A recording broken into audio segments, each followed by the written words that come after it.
Hello, my guys, gals, and book nook pals. It's Pluck the Bunny with another unboxing of a book nook. This week we're doing Arcade Dating by Rolife. It's been a popular one lately in the subreddit, so I thought some people would like to see what actually comes in the box. If this is your first subreddit, if this is your first book nook, rather, just know that there is no glue in this kit, so if you are building it for your first time, you'll need to pick up some craft glue.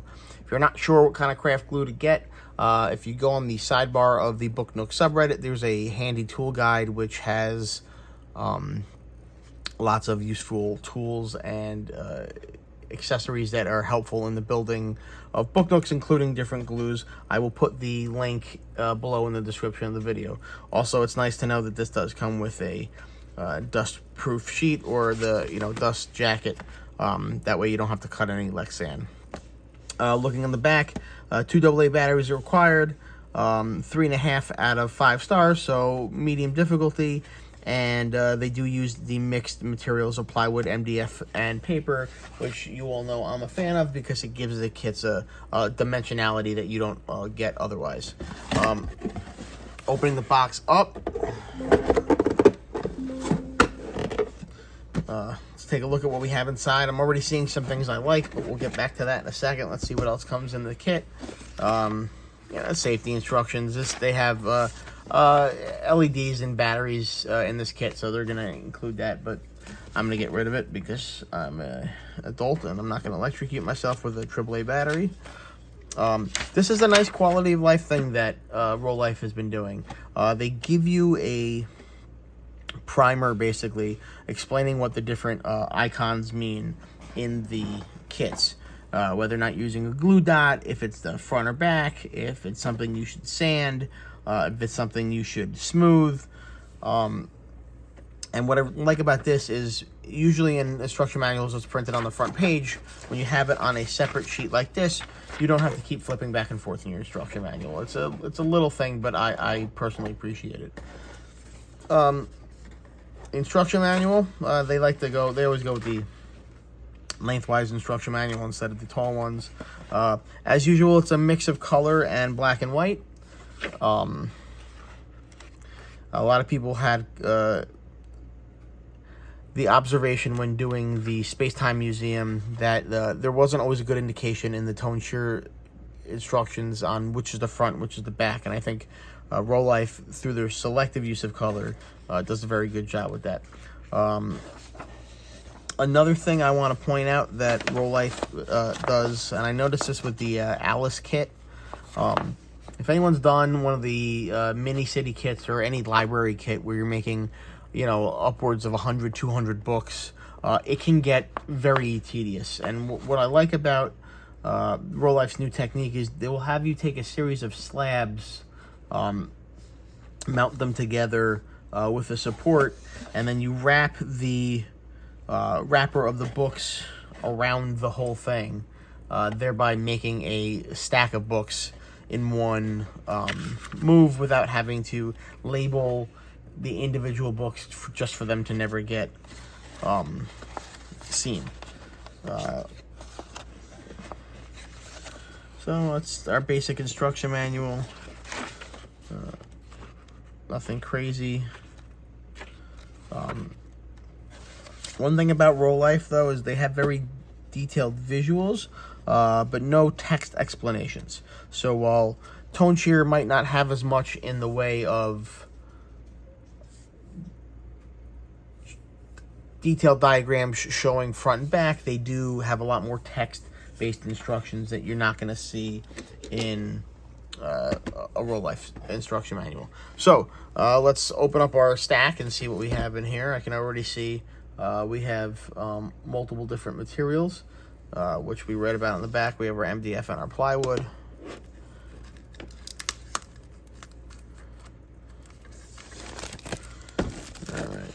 Now, what I had observed in the beginning when I opened the box that I liked were these two things right here. I don't know if I can get this plastic off. Holy moly. Well, they're well wrapped, I'll give them that.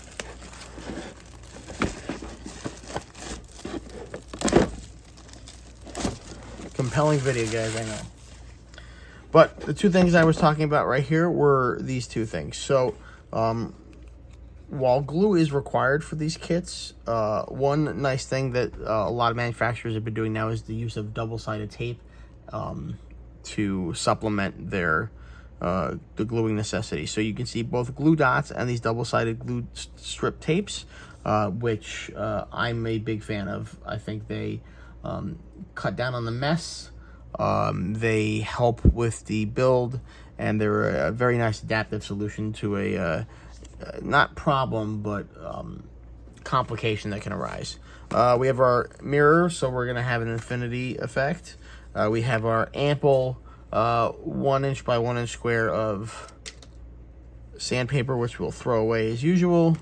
We have our dust protector for the front, and we have our windows. And this is something neat that I've never really seen before, but this makes me really excited, is on our plastic, if you can see, we have actual printing on there.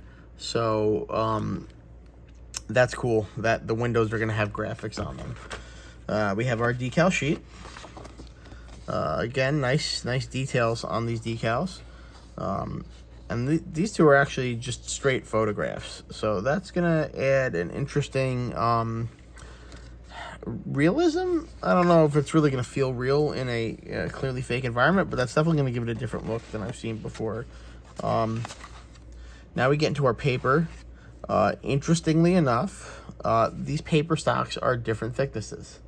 So I don't know if you guys can tell, but this is thicker than this. And that's really interesting, because even getting down to the thinnest of materials, we're really going to see different dimensionality. Next, we have some solid pieces. Rolife loves, I don't think I built any Rolife kit that didn't have a solid blank panel.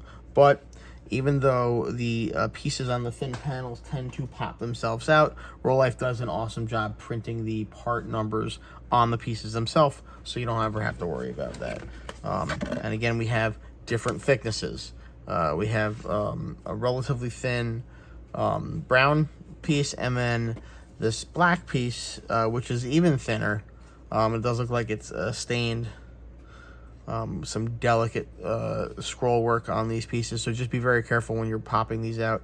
You'll want to score along the connection points to make sure you don't snap these in half, because I'm gonna wager these are easy to break. Then we go into our thicker plywood. What I like about the Rolife kits is they actually laminate their graphics on the outside with a paper.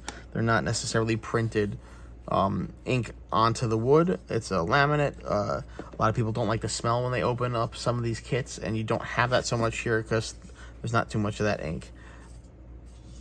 We all know I like to look for double-sided printing. I don't see any here, but it's just one sheet, so let's keep looking and see if we can find anything else.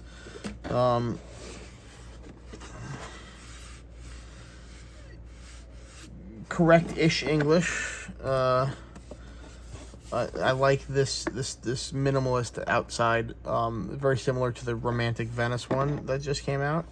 But again, single-sided printing. We got some more singles. Oh, nope. No, yep, it is single-sided printing. They had me fooled. They just put the color on the other side. All right, we have some double-sided printing for once. So these chairs, it looks like they're going to be double-sided, whatever this is, and a couple other support pieces. And oh, you can see I just popped it out already, so we'll tape that back in. All right, our last sheet is again single printed. One thing I'm noticing is very monochromatic. I'm not seeing a lot of colors. I mean, it's not really monochromatic because we have two colors, but we're seeing these browns up here and these beiges over here. All right, let's go to the bottom. I'm not seeing a lot of substance here, so I'm assuming down below we're gonna have a lot, and we're gonna have some, not as much as I expected. We have our LED pack, touch sensor, 3 LEDs, and you can see there are 2 different size LEDs here. You got the 2 on the outside and the 1 in the center. This is not a pre-wired one, which I like because it lets you hook it up at the end. Plus, you all know I'm probably going to bypass the touch sensor and this old AAA battery pack and put in some AA batteries because I like it to light up. We have some Lego type pieces here. This detailed scroll work for the front does appear to be plastic, and this looks like the structure for the lantern. I have a feeling one of the LEDs will be run into that lantern. Couple of colored pieces, so really this blue is the only splash of color that we're gonna see in here, other than what's coming from the decals on the paper. A couple of flowers, a couple of teacups. They give us a screwdriver. We have 2 metal poles, so I'm interested to see how these are going to be incorporated. We have our plant, and be careful in here because I see 2 little stoppers. I'm guessing those are going to go with those metal rods. This is tape to cover up the electrical points. You can I don't know if you guys have seen any of that, but let's take a look at this bag really quick. Like I said, you can see the flowers, the rods, teacup, saucer, the stoppers, and the plant. These things right here are the tape squares they use for covering up the seams in the wires after you fold them together. Those are more than useless. Sorry, they're less than useless. What you need to do is you need to pick up some of these heat shrink butt connectors. They slip right over the twisted wires. Little heat gun, little lighter, and these are going to seal themselves around the connection. The middle piece is actually solder, which helps with the conductivity of the connection, and they are going to work so much better than wrapping the tape around. So guys, that's all I got. This is a long one this time, but thank you for joining me, and I will see you guys around the subreddit. Have a wonderful day.